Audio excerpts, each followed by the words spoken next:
やめてダメ。私、もう限界だ。私は床に膝をつき、涙を頬を伝わせていた。目の前には、シャツを脱いだ男が革の鞭を手に立っている。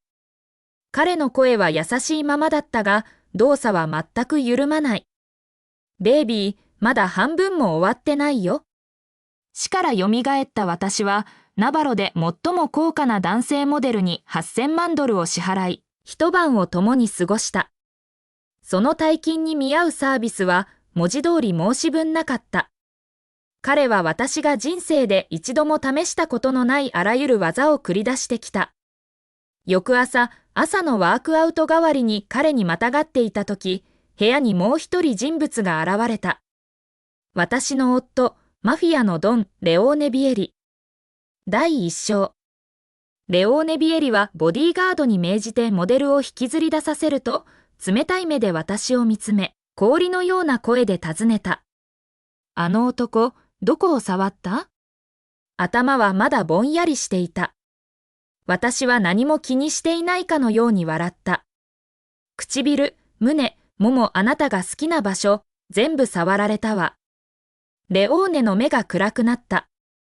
首筋に血管が浮き出て、背後にいる部下に命じた。18に切り刻んで、捨てろ。私は汗で濡れた服を脱ぎ、バスルームへ向かった。好きにしなさい。前世、私はレオーネと満7年結婚していた。人々は私をトランプの女王と呼んだ。彼がナバロのすべてのカジノを手中に収めるのを手助けし、追われる犯罪者からマフィアのドンへと這い上がる間、ずっと彼のそばにいた。彼が成功を収めると、彼はカジノの新人ディーラーに夢中になった。彼女の名はブリス・マンチーニ。誰かにカジノに売り飛ばされた真っ白なキャンバスのような女だった。レオーネは彼女を VIP ディーリングルームに据え、自らカードのシャッフルやカウントの仕方を教えた。ある日、私は家族内部のシステムを開き、自分の婚姻ステータスが離婚に変わっているのを目にした。私が問い詰めても、レオーネは全く意に介さなかった。ブリスには誰もいない。彼女がマードレの称号を得れば、誰も彼女に手を出せない。ナバロのカジノでは誰もが君を女狩猟と見ている。そんな肩書きにこだわる必要があるか？私は我を失い、ディーリングルームに突入し、みんなの前でブリスを平手打ちした。その夜、レオーネのために命を懸けて働いていた私の弟、ジェイソン・ルッソが引きずり戻された。彼らは私の目の前で彼の両足をへし折り、路地裏に放り投げた。アンナ、これがブリスに手を出した代償だ。レオーネは冷たく言い放った。私はやめるよう哀願したが、彼は一片の情けも見せなかった。私はジェイソンの顔から血の気が引き、目の前で息を引き取るのを見ていた。股間から温かいものが流れ出た。下腹部を鋭い痛みが走り、視界が真っ暗になった。目が覚めると、またあのステータスが変わったことに気づいた日に戻っていた。今度は騒ぎを起こさなかった。静かに隠しておいた宝石類をすべて売り、飛行機を予約した。私が望んだのは、ジェイソンを連れて、あの悪魔、レオーネから逃げ出すことだけだった。うつべシステムで自分のステータスが本当に離婚になっていることを確認すると、私は市役所へ行った。係員は言った。奥様、システムではすでに7日前に離婚が成立しています。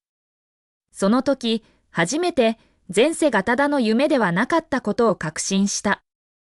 離婚成立日は、実は私の誕生日だった。その日、私はレオーネの忙しさを理解しようとさえし、屋上のライブバンドレストランを貸し切り、花火を手配していた。夕暮れから真夜中まで、レオーネは姿を現さなかった。私が受け取ったのは、彼とブリスのベッドでの写真300枚だけだった。記憶から引きずり出された私は、カジノに戻ると、玄関にレオーネの黒いリムジンが止まっているのを見た。前世では、私は狂ったようにまっすぐに駆け寄り、彼を問い詰めた。彼はブリスに私を見られるのを恐れ、彼女が車から降りる前に私を角に引きずり込んだ。今回は私は大理石の柱の影に潜んだ。ドアが開き、レオーネが最初に降りた。彼は歩いて助手席側に回り、自らドアを開けた。その一挙一動は、私がかつて見たこともないほどの優しさに満ちていた。薄いブルーのドレスを着た若い女性が車から降り、おずおずと緊張していた。輝く車のそばに立つ彼女は、全く場違いに見えた。レオーネはスーツの上着を脱ぎ、彼女の肩にかけると、腰に腕を回してカジノへと導いた。レオーネ・ブリスはためらい、歩みを止めた。私にはあなたしかいない、失いたくない。彼は振り返り、彼女をきつく抱きしめた。その声は、私が彼から聞いたことのないほど、力強く優しいものだった。何を怖がっている？今日から君がナバロカジノを仕切る女だ。それにふさわしいのは君以外にはいない。もしこの場所が嫌なら、静かな場所を探してリゾートを建ててやる。いつも私に敬意を払っていたスタッフたちは、今や私ではなくブリスに頭を下げていた。彼らは怯えた小鹿のようなその若い女性を取り囲み、キラキラとした金色の地獄へと護衛していった。私は両手でお腹を抱えた。彼らが皆中に入ってから、ようやく隠れていた場所からよろめき出た。涙を拭った。目に残っていたのは、冷たく固い決意だけだった。その後、私は一人で病院に行き、中絶手術を予約した。第2章。医師は超音波画面を眉を潜めて見つめ、険しい表情を浮かべた。ルッソさん、あなたの体は非常に特殊な状態です。過去7年間、一度も妊娠されていません。今回を終了されると、もう二度と妊娠できなくなる可能性があります。私は苦笑した。私はもう離婚しています。父親のいない子供を産みたくはありません。冷たい麻酔薬が静脈に流れ込み、意識はゆっくりとぼやけていった。すべてが遠ざかっていく中、かつて知っていたレオーネの姿が目に浮かんだように思えた。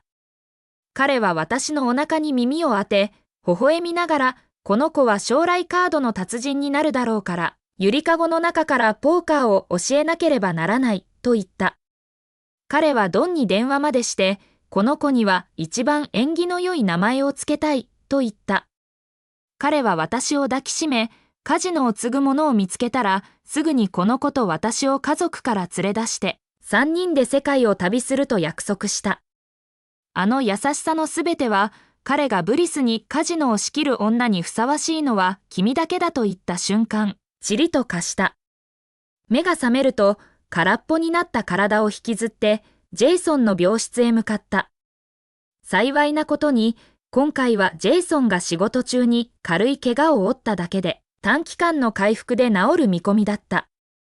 前世では、彼が目の前で殴り殺されるのを見た。根性では、もう二度とそんなバカな真似はしない。私は闇市場のルートを通じて、3日後に立つサントリア行きの飛行機のチケット2枚を大金で手配した。普通のルートで出国しようとすれば、レオーネにすぐに知られてしまう。それから、まだ信頼できる唯一の仲間に連絡し、現金を手渡して、静かにジェイソンの退院手続きを済ませるよう頼んだ。それらすべてを済ませて、ようやく私はほっと一息ついた。タクシーを止め、家族の別荘から数ブロック離れた住所を伝えた。私は常にその習慣があった。敵が多すぎて、誰かに自宅までまっすぐ追跡されるわけにはいかなかったのだ。しかし、タクシーから降りた瞬間、後ろから男に口を押さえられ、後ろへ引きずり込まれるとは予想もしていなかった。必死にもがいたが、2歩も歩かないうちに、もう一人の男が棍棒で私の背中を直撃した。背中に激痛が走り、暖かい血がたちまち服を染めた。考えるまでもない。彼らはレオーネの敵だろう。カジノが多くの縄張りを奪ったため、レオーネとその側近を殺したい敵の数は、ここから港まで並べるほどだ。私はバッグに隠しておいたナイフに手を伸ばしたが、腕を後ろへきつくひねられ、携帯電話を奪われて粉々に砕かれた。おとなしくしろ、売女め。首を絞めている男がうなり声を上げ、私を路肩に止まったバンへと引きずっていった。すべての希望を失おうとしたその時、見覚えのある黒いリムジンがメインストリートから曲がってきた。レオーネの車だ。私は最後の力を振り絞り、かすれた声で叫び、もがき、車中の男に気づかせようと必死だった。車は明らかにブレーキを踏み、速度を落とした。彼は私を見たのだ。しかし、まさに次の瞬間、リムジンは一瞬のためらいもなくスピードを上げ、走り去っていった。窓越しに、私はレオーネが助手席のブリスを胸に抱き寄せ、彼女が私の方を見ないように目を覆っているのを見た。引きずられて死に行くその女が彼の妻ではなく、ブリスに見せたくない醜い光景でしかないかのように。その瞬間、体からすべての抵抗と希望が消え去った。痛みと冷たさが私を飲み込み、暗闇が最後の意識を覆った。第3章。目が覚めると、私は個室の病室に横たわっていた。ドアは完全には閉まっておらず、廊下から低い声が聞こえてきた。ドンビエリ、奥様は今回ひどい怪我を負われました。もしマンチーニさんのことを知られたら。レオーネの施設医師、ベンブルーノだった。彼が言葉を終える前に、レオーネの冷たい声が遮った。口に気をつけろ。君の仕事はアンナを治療することだ。それ以外のことに首を突っ込むな。アンナは何年もカジノの世界にいて、ありとあらゆる冷酷で汚いことをしてきた。ブリスは彼女とは違う。彼女は真っ白なキャンバスのように清らかだ。アンナにはかなわない。彼は一瞬間を置き、声をさらに低くした。もしアンナが目を覚まして騒ぎ出したら、ジェイソンを連れてきて脅しに使え。彼女の家族はあいつだけだ。無視はしないだろう。私はシーツをぎゅっと握りしめた。唇を噛みしめ、血の味が舌に広がった。私がレオーネを助けてナバロのカジノを手中に収めた夜、彼は私の目を見つめてこう言った。アンナ、今日からナバロでお前に手を出せる者はいない。かつて私に誓ったその同じ言葉を彼は別の女に与えた。彼はかつて私をかけがえのないもののように守った。しかし今、彼は私を警戒すべき脅威とみなしている。足音が近づいてくるのを聞くと、私は目を閉じて、ちょうど目を覚ましたばかりのふりをした。目が覚めたか？犯人はわかった。前にカジノでイカサマを働いたあのチンピラだ。手を折ったのを覚えているか？レオーネが言った。それから書類を一枚ベッドの上に放り投げた。この和解書にサインしろ。そしたら、お前をさらった男がイーストピアを譲ってくれる。イーストピアは、市内に残された唯一のきれいな土地だった。海に面し、カジノもなく、汚い仕事もほとんどなかった。レオーネがブリスに言った言葉を思い出した。静かな場所を探してリゾートを建ててやる。つまり、私の体に負ったすべての傷は、彼の新しい愛人に金色の檻を立てるための単なる取引材料に過ぎなかったのだ。私はかすれた声で尋ねた。レオーネ、いつこの取引をしたんだ？私が引きずられているのを見た瞬間？それともずっと前、私の地でブリスの道を舗装しようと決めたとき？レオーネの眉が潜んだ。彼は明らかにその質問を気に入らなかった。私は口元をわずかに引きつらせ、それ以上は問い詰めなかった。答えが何であれ、もうどうでもよかった。私をなだめるためか、レオーネはその後2日間、私のそばにとどまり、私の部屋から家族の仕事を処理した。しかし、彼の携帯電話は手から離れなかった。食事中でさえ、彼は写真を撮り、私が一度も見たことのない柔らかな笑みを浮かべて、ブリスに送信していた。私は彼の横顔を見つめ、突然7年前のことを思い出した。彼に初めて会ったのはカジノではなかった。暗い路地裏だった。彼はカード詐欺で捕まり、ナイフを持った数人の男に囲まれ、一撃で腕を失おうとしていた。私はちょうど大金を勝ち取ったばかりで、気まぐれで彼を助けた。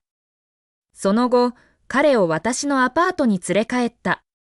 それから間もなく、故郷の父が闇金に借金をして、麻薬ディーラーに墓穴に突き落とされた。彼らは借金の方に私を捕らえた。冷たい注射針が私の静脈に押し当てられた。最後の瞬間、レオーネが部下を連れて現れ、私を救出した。レオーネは昼夜を問わず私のベッドのそばにとどまり、私の世話をし、決して気を緩めなかった。その後、私は彼を助けて小さなカジノを築き上げた。そして、カジノを次々と手中に収め、敵を一人また一人と葬り去った。私の手は、決して洗い流せない血ですでに汚れていることは分かっていた。しかし、たとえ世界中が私を汚いとみなそうとも、レオーネにそんな権利はなかった。第4章。退院後、レオーネは家族の仕事を理由に、二度と姿を現さなかった。私は翌日出発する予定だったので、彼がいない間に、ナバロカジノの上のペントハウススイートに戻った。金庫からパスポートと重要な書類数点を取り出した。エレベーターから出た瞬間、突然足がガクンと崩れ、前のめりに倒れそうになった。倒れはしなかった。一組の細い手が私をギリギリで支えてくれたからだ。大丈夫ですか？優しく、おずおずとした声が心配そうな表情とともに聞こえた。顔を上げると、ブリスの澄んだ目と出会った。彼女はカジノのディーラーの制服を着ていたが、それでも全く場違いに見えた。彼女は私のことを知らず、すべてを失い放心してさまよっている普通の客だと思ったようだ。大丈夫です。ありがとう。体をしっかりさせると、その場を離れようとした。彼女は私の腕を離さず、スタッフ用休憩室へと引っ張っていった。顔色がすごく悪いですよ。ちょっとここで休みませんか？なぜか私は彼女の誘いを断らなかった。彼女は私に温かいお湯を一杯注ぎ、自分のロッカーからパン一袋を取り出した。どうぞ何か食べて。彼女は言った。お金を失ったからって落ち込まないで。早くお家に帰って。ご家族が待っているはずです。私が答えないと彼女はためらい、それから制服のポケットから数枚の紙幣を取り出し、私の手に押し付けた。これでタクシー代にしてください。でも飛行機のチケットまでは本当に手伝えません。彼女は言った。私の喉が詰まった。何かが引っかかっているようだった。彼女にレオーネから離れるように、彼は冷酷な人間だと伝えたかった。彼が示す優しさの一辺一辺は、すべて砂糖衣に包まれた毒に過ぎない、と。しかし、その言葉が唇まで届いたとき、私は飲み込んだ。もし彼女が私の正体を知ったら、間違いなくレオーネに詰め寄るだろう。そうなれば、非難されるのは私だ。残りは1日しかない。私とジェイソンの命をかけるわけにはいかない。私はブリスから紙幣を受け取り、礼を言うと裏口から慌てて出て行った。外に出た瞬間、何か冷たく硬いものがこめかみにぐいっと押し付けられた。拳銃だ。私は本能的に振り返ろうとした。ブリスはすでに廊下の床に気を失って横たわっていた。動く間もなく、拳銃の大尻が首筋に打ちつけられ、私は気を失った。意識が戻ったとき、ブリスと私は廃墟となった倉庫に縛り上げられていた。ブリスは震えながら静かに泣いていた。あなたたち、誰？なぜ私たちを捕まえたの？顔にナイフの傷跡がある男が彼女を強く平手打ちした。てめえがレオーネの女だからだ。彼は叫んだ。あいつがイーストピアを奪いやがって、俺の商売をぶっ潰したんだ、わかるか？彼らは前回私をさらったウェストサイドのイカサマ氏の仲間だった。レオーネは私が署名した和解書を使ってその土地を手に入れたばかりだった。幸い彼らは私のことを知らなかった。一方、ブリスは最近レオーネにべったりで格好の標的だった。私は小さく慎重に手首を動かし、爪の下に隠しておいた小さな刃でロープを切った。長年危険と隣り合わせで生きてきた私は常に脱出路を用意していた。傷跡の男は私をただの負け組ギャンブラーだと思い、私に唾を吐きかけた。あいつの女と一緒に捕まったのは不運だな。家族に電話しろ。50万ドル払えば逃がしてやる。ブリスは惨めにすすり泣きながら言った。ごめんなさい。私のせいで巻き込まれてでも怖がらないで。私のフィアンセはすごい人なの。きっと助けに来てくれるから。レオーネの名を口にしたとき、彼女の目には絶対的な信頼の光が宿った。私は黙ったままロープをより早く切った。傷跡の男の電話はどうやらつながらなかったようだ。彼は腹立ち紛れに金属ドラムを蹴り飛ばした。畜生。レオーネが出やがらん？よし。あいつの頭を冷やすためにプレゼントを送ってやろう。彼は床からナイフを拾い、汚らしい目つきでブリスを見下ろした。病院でてめえとレオーネを見たぜ。てめえ、あいつの子をはらんでるんだろ？ちょうどいい。その雑誌を切り出して、レオーネにしっかり見せてやる。私の心は沈んだ。なるほど、ブリスはレオーネの子供を身ごもっていたのだ。